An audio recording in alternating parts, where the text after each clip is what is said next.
Fala galerinha, beleza? Aqui é o professor Kevin Bill e hoje nós vamos começar a nossa aula resolvendo os exercícios que eu deixei pendente, que foi da página 45 até a página, deixa eu recordar aqui, até a página 49, tá bom? Então vamos lá. Bom, na primeira questão da página 45, ele está perguntando assim, né? Ele está falando ali, ele dá todo um contexto sobre um terremoto e ele pergunta: o movimento de uma estrutura rochosa que se encontra abaixo do assoalho dos oceanos provocou esse maremoto no Japão? E aí a resposta seria sim, as placas tectônicas que causaram esse terremoto no Japão. Bom, segunda, identifique pelas características citadas a seguir as camadas internas da Terra. Então, a sequência correta fica núcleo, crosta e manto. Na terceira questão, ele faz uma pergunta, né? Analise a imagem a seguir e elabore uma explicação sobre a deriva continental até a formação dos continentes atuais. Então, isso é meio que uma resposta pessoal, mas para dar uma ideia para vocês, seria o seguinte: com os movimentos das placas tectônicas, o grande continente foi se separando até dar origem aos novos continentes. A gente pode perceber que eles eram juntos, por exemplo, porque o Brasil ele se encaixa, digamos ali, na África, e também porque existiu, né, os mesmos animais que existiam na África, a gente encontrou os fósseis dele lá, a gente encontrou alguns deles também no Brasil. Então, por conta disso, a gente pode dizer que isso é uma prova de que os continentes eram unidos, formando um só. Na quarta questão, ele está pedindo para você escrever, né? Baseando-se no que foi estudado ao longo do capítulo, analise as afirmações abaixo, se elas são verdadeiras ou falsas. A letra A, ela é verdadeira. A letra B é falsa. A letra C, verdadeira. E a letra D é falsa. Bom, na quinta questão ele está perguntando ali, né? Ele faz uma afirmação. O homem consegue explorar o espaço, descobrir outros planetas e até pisou na Lua, mas ainda conhece muito pouco sobre o interior da Terra. Explique essa afirmação. Galera, é bem simples, né? Como a gente já viu na aula anterior, o nosso planeta ele tem sérios problemas a cada vez mais que você vai entrando nele. Se você passar da crosta, até antes, você começa a ter altas temperaturas. Então é impossível praticamente você chegar no núcleo da Terra. Então o que vai impossibilitar seria isso, as altas temperaturas. Por isso que é difícil a exploração nessa parte do planeta. A sexta questão diz o seguinte, né? Observe o mapa a seguir. O Brasil está localizado no meio da placa sul-americana. Esta localização explica o fato de nosso país não apresentar atualmente vulcões ativos e de terremotos serem relativamente raros e fracos por aqui. Essa pergunta diz o seguinte, né? Por que o Brasil não tem terremoto ou vulcão, basicamente? E você pode colocar assim, ó. Sim, o fato de que o Brasil não se encontra nos limites ou nas bordas das placas tectônicas faz com que esteja menos vulneráveis a essas instabilidades. Na sétima questão, na letra A, você pode colocar: com o tempo, vírgula, as cinzas se depositam no solo e o enriquecem com minerais. Na letra B, você vai colocar porque, junto, vírgula, quando há uma erupção, vírgula, além do magma, uma grande quantidade de cinzas é liberada, vírgula. Essas partículas se acumularam na atmosfera e bloquearam parte da entrada da luz solar. Ponto final. Bom, já lá na página 47, a primeira questão vocês vão marcar letra B. Na segunda questão, vocês vão marcar letra C. Na terceira questão, vocês vão marcar letra B. Na quarta questão, vocês irão marcar letra D. Na quinta questão, vocês irão marcar a letra E. Na sexta questão, vocês irão marcar letra C. Na sétima questão, letra D. Oitava questão, letra D. Nona questão, letra D de novo. Décima questão, letra, adivinha? D de novo. A 11ª, letra D de novo. E a 12ª, letra B. Tá ok, galera? Não esqueçam de fazer a atividade de vocês ou confirmar, né, se vocês acertaram a atividade. Ok? E bom, agora nós vamos passar para a aula. No assunto de hoje, nós vamos falar sobre os recursos naturais do nosso planeta. Economizar os nossos recursos é a forma de continuar vivendo em nosso planeta. Precisamos poupar, pensar no meio ambiente, afinal, nós somos parte dele. Então a gente bem sabe como tem alguns filmes aí que eles são apocalípticos, né? Sempre o planeta ele está sofrendo algum tipo de catástrofe por conta do homem. A gente tem como exemplo, como eu sou meio geek, né, nerd, eu vou usar o exemplo do planeta lá do Superman. Por exemplo, por que ele veio para a Terra? Porque o planeta dele estava, eles usaram o máximo dos recursos naturais do planeta dele e o pai dele pegou ele e enviou para outro planeta, né? Resumindo a história. E o planeta dele acabou se destruindo, certo?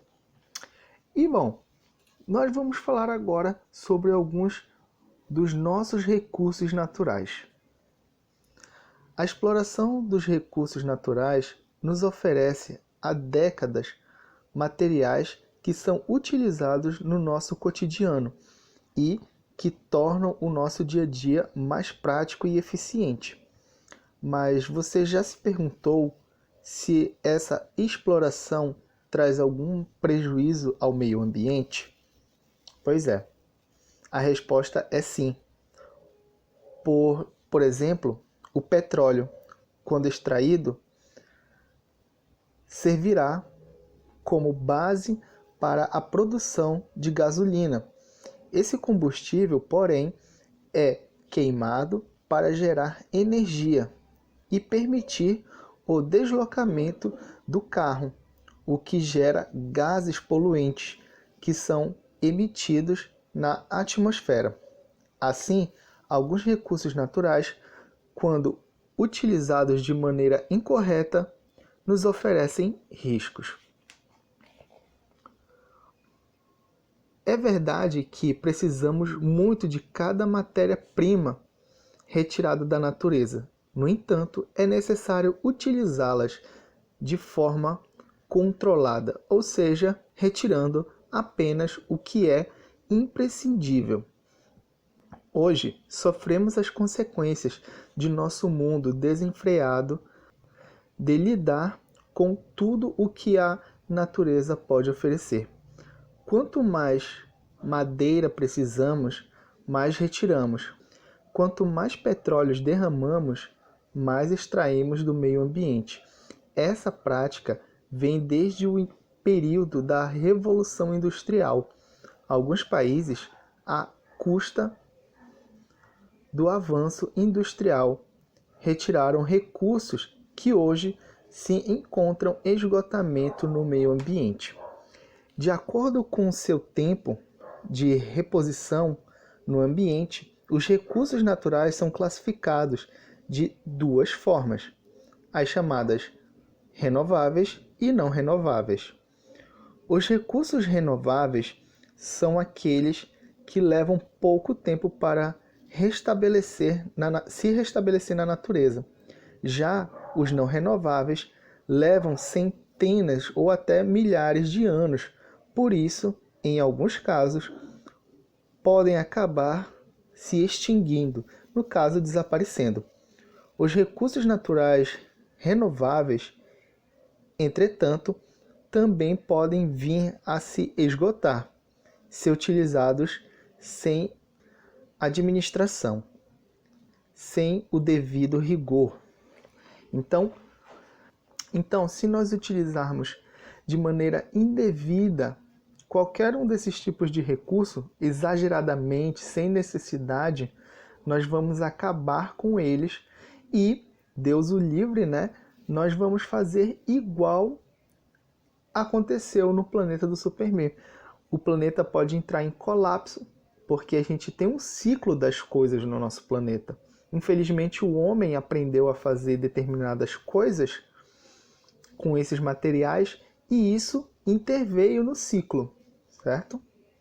Bom, os seres vivos e fontes de energia como o Sol e o vento são exemplos de recursos renováveis, aqueles que passam por um processo de renovação mais rápido no ambiente. Já o petróleo, o carvão mineral, as pedras preciosas, entre outros minerais, são exemplos de recursos naturais não renováveis, cuja renovação no ambiente é lenta, tornando-se limitada para o uso. Vamos fazer uma análise. A água é classificada como um recurso natural renovável, mas não é um recurso infinito por conta das utilidades humanas, como a poluição das nossas fontes e do ar.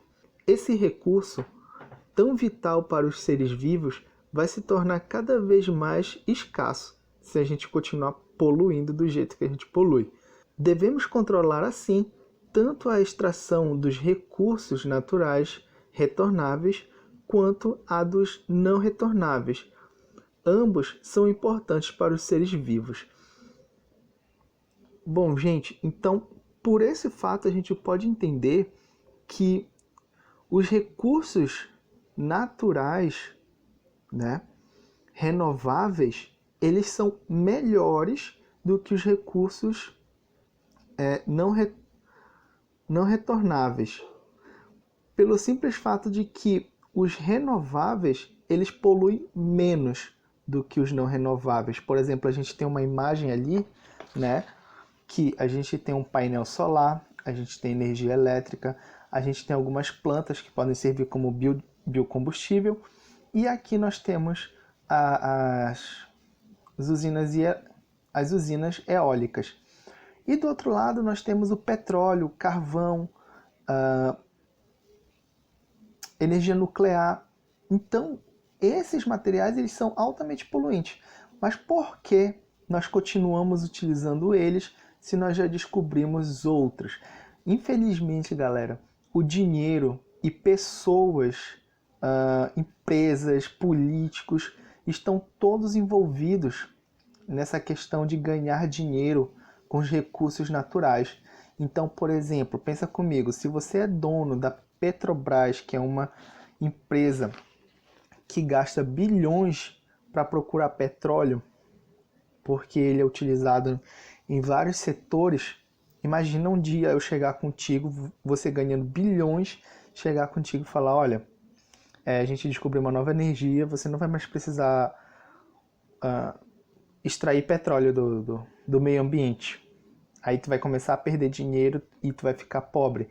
E não só você, como os seus investidores, por exemplo, pessoas que aplicam nos seus recursos. Digamos, tem os seus colegas, você é dono da Petrobras, e o seu colega, eles vão te dar dinheiro para que você compre material, para que você faça determinadas coisas.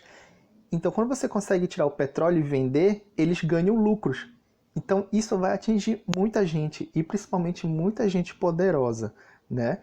Então, por isso que a gente ainda não conseguiu usar direito essas energias, o quê? Renováveis, essas energias consideradas limpas. Infelizmente.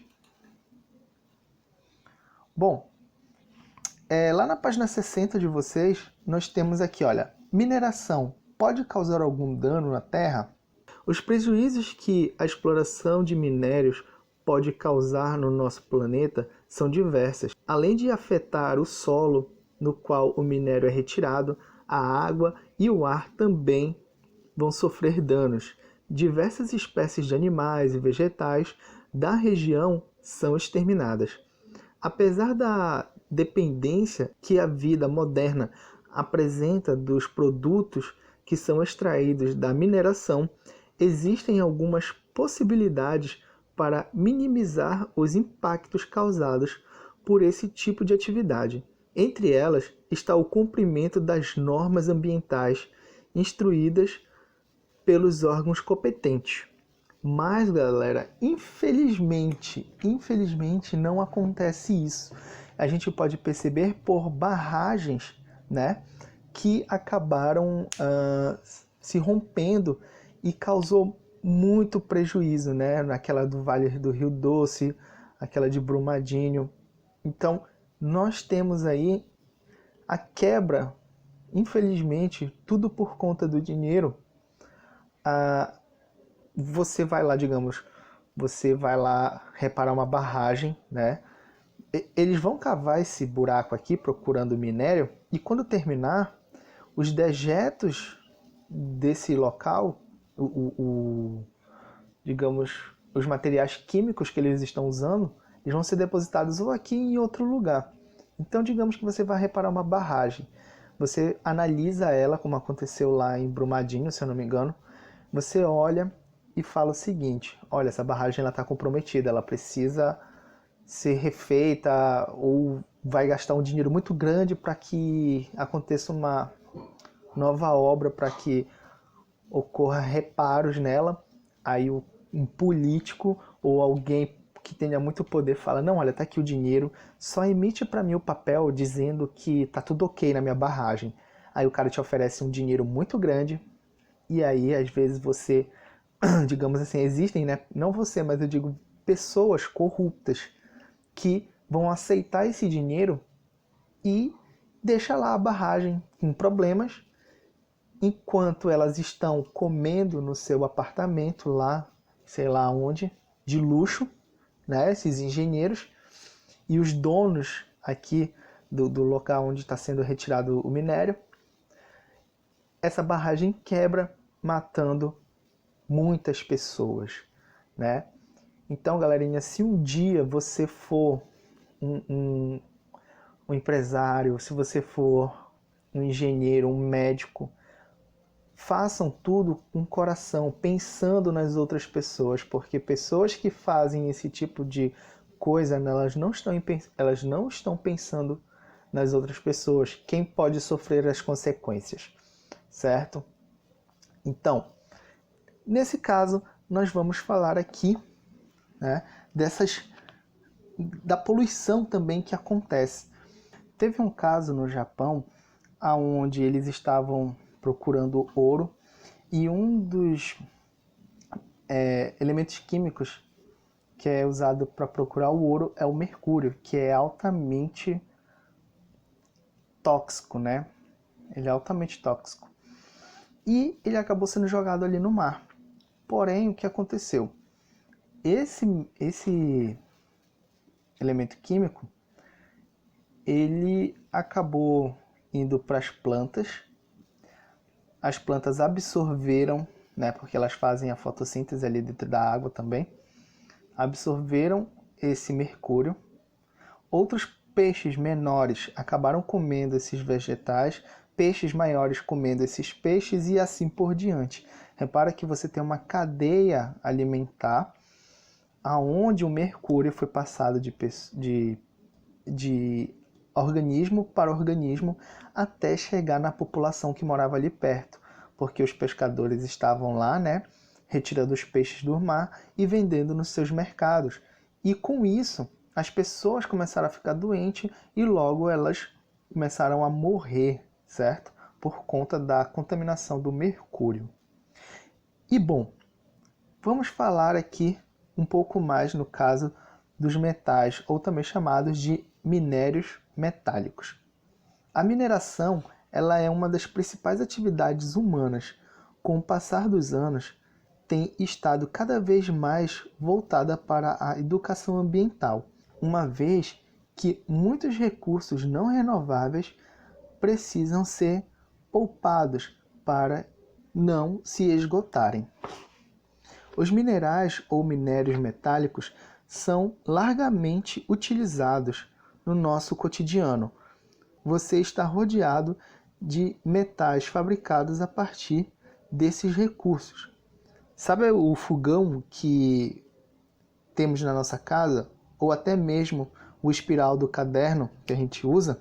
Então, tudo isso leva na sua composição o ferro, um minério metálico obtido através de escavações, que é retirada da natureza. Os metais são encontrados prontos na natureza. O homem extrai o minério, que é levado até uma indústria e lá é manufaturado, ou seja, transformado no metal de que precisamos. Assim, cada metal é produzido especificamente de um recurso retirado da natureza. Então aqui embaixo nós temos alguns exemplos. Nós temos aqui, primeiro, né, a gente tem o ferro de passar roupa, que a gente vai encontrar lá no livro de vocês na página 61. Ele é utilizado no dia a dia. Nós temos uma grande quantidade, né, deles, mas o ferro ele pode ser utilizado para portas, panelas, estruturas de eletrodomésticos, como até o fogão, geladeira e o micro-ondas.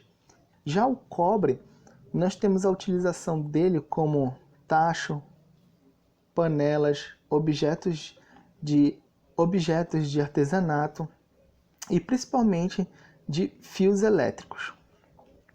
Aqui embaixo nós temos o chumbo, que é a nossa utilização no dia a dia. Ele é utilizado, por exemplo, na solda de peças.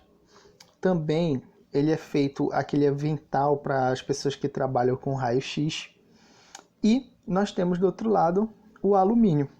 O alumínio ele é usado na produção de latinha de refrigerante, nas panelas, copos, embalagens para alimentos, entre outros milhares de utilidades para ele.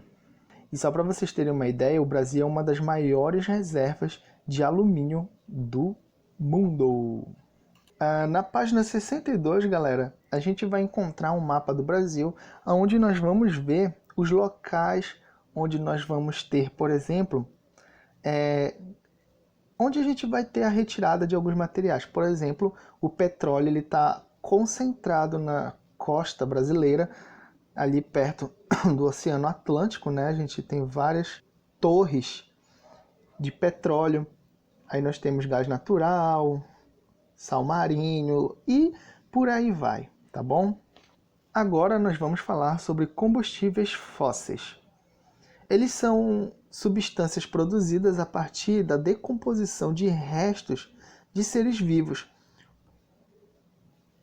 composta por carbono e usada como fonte geradora de energia. Nesse grupo temos o petróleo, o carvão mineral e o gás natural. Os três são responsáveis por gerar mais de 80% da energia produzida no mundo. O petróleo se forma a partir dos seres microscópicos, principalmente de algas, que ficaram depositadas no leito dos mares e que, com o tempo, no caso esse tempo seria milhares de anos, foram recobertos por camadas de sedimento, submetidos a variações de temperatura e pressão. Assim, origina-se o petróleo, também conhecido como ouro negro. Devido à grande influência que exerce sobre toda a economia mundial, a partir desse combustível, inúmeros produtos que utilizamos são fabricados, desde a gasolina até o plástico, no pote em que guardamos os nossos alimentos. O Brasil é considerado autossuficiente em petróleo. Isso quer dizer que temos reservas satisfatórias de petróleo. Não precisamos comprá-los de outros países. Já o carvão mineral se originou soterramento de uma grande área de florestas, ou seja, esse combustível fóssil foi formado a partir do depósito de plantas pré-históricas que se acumularam em pântanos sob uma lâmina de água. O carvão mineral é largamente utilizado nas usinas termoelétricas, uma fonte de geração de energia altamente poluente. Na época da industrialização, países como os Estados Unidos usaram intensamente esse tipo de energia. Não é para menos que esse seja um dos países que mais colaborou para a poluição atmosférica. Ao contrário do petróleo e do carvão mineral, o gás natural é um combustível fóssil menos agressivo ao meio ambiente, porque a sua queima gera menos gases poluentes para a atmosfera. O gás natural é encontrado no subsolo com o resultado da decomposição de seres vivos que ficaram acumulados em rochas. Esses gases é utilizado em fornos de padaria, como combustível para veículos e também é chamado de gás natural veicular, ou a sigla GNV. Também é encontrado nos postos de gasolina. Então, galera, aqui nós podemos ver, né, essa formação. Aqui a gente tem alguns animais pré-históricos, certo?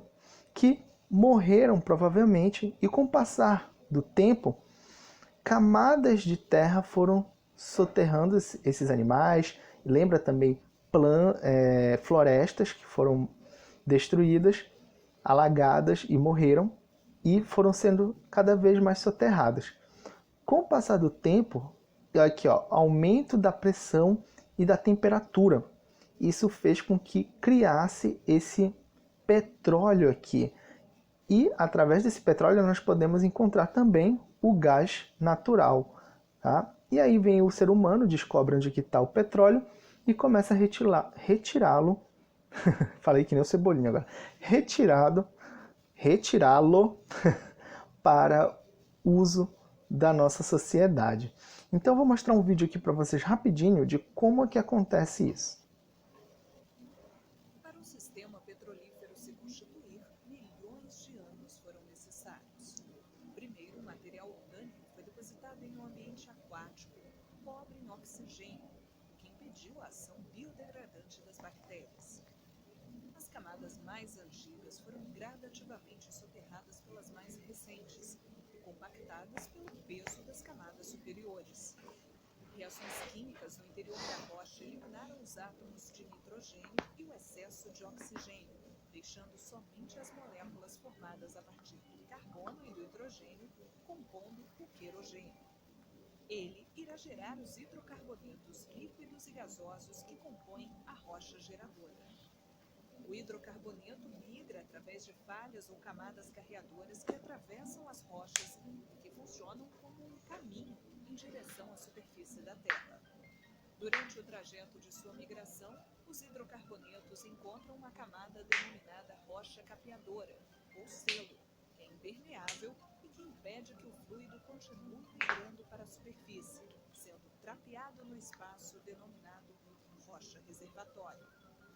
A rocha reservatório é uma rocha porosa e permeável com grande capacidade de armazenamento, e é ali que o petróleo fica depositado. Agora, nós vamos falar sobre fontes renováveis de energia.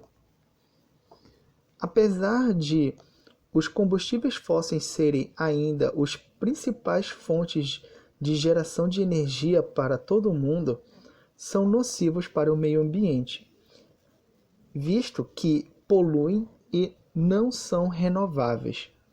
Como alternativa, cada vez mais se investe em fontes retornáveis de energia, como, por exemplo, a eólica e a solar, resultado de uma preocupação com o meio ambiente e com o futuro do nosso planeta. Esse investimento, entretanto, ainda é muito reduzido se pararmos para pensar no gasto mundial com a energia. Assim, as fontes renováveis ainda são consideradas complementares, porque elas apenas são utilizadas para minimizar o uso de outros tipos de energia. Então a gente vai ver agora quais são eles. Energia eólica, que é essa primeira aqui.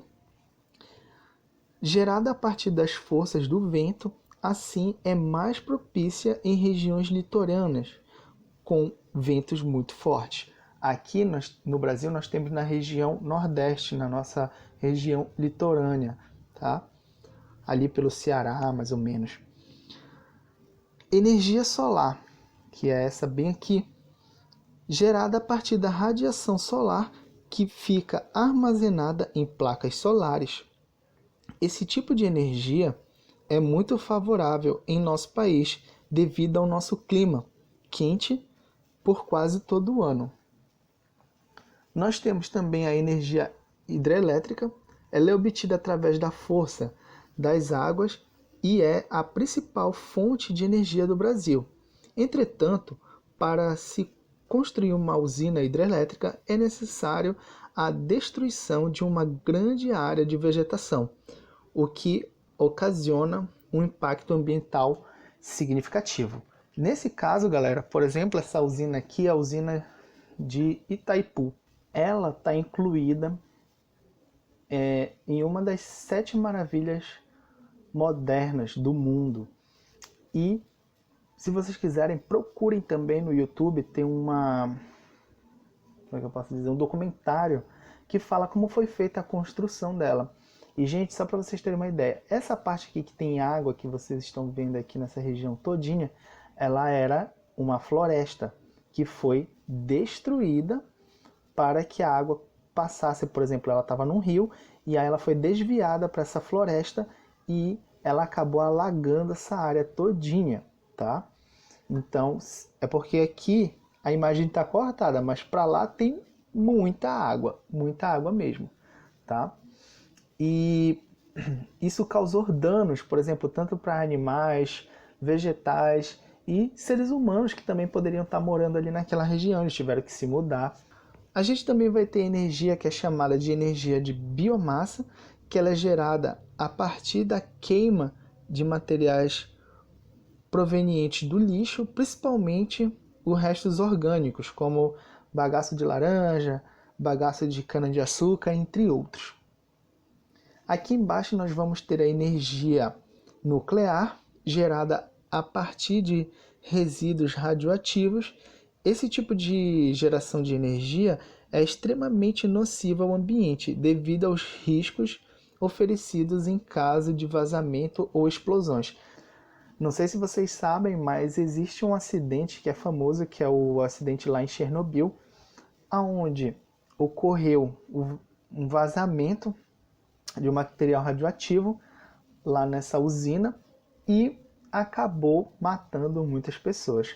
Tem um documentário, é uma série na Netflix também, se vocês quiserem, né, assistir, mas por favor, assistam com o pai de vocês ou com alguém responsável, porque existem algumas cenas fortes nessa série. Certo? Bom, galera, a gente também vai ter aí algumas atividades para fazer, que incluem a página 66, 67, 68, 69 e 70. Na próxima aula a gente vai corrigir elas, tá bom? Então, grande abraço a vocês, fiquem com Deus e até a próxima. Tchau!